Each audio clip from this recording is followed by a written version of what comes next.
millimeters.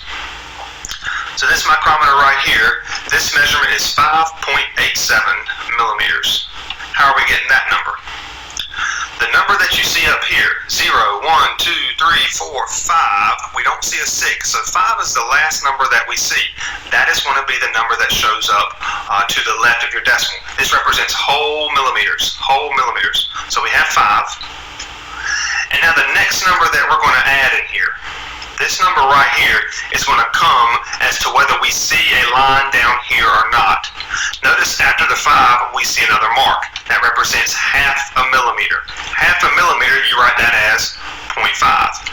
Now there can only be one or two numbers in this spot. We're either going to have a 0.5 or we're going to have a 0, and that all depends on whether you see this black half millimeter line after that 5 or whatever number you do see up there. So we have 5.5, 5 plus 0.5, and then you want to read this number on the thimble.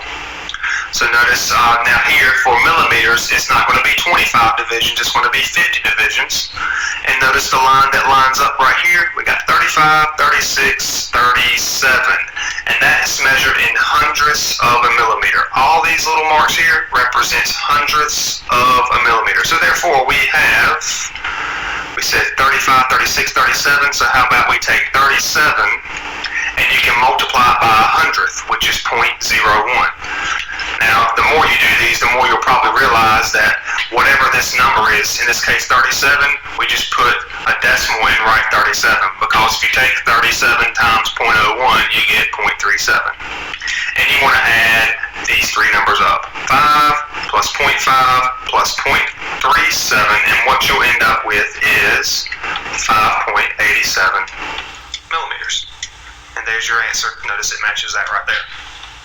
So let's apply that same step to this one down here.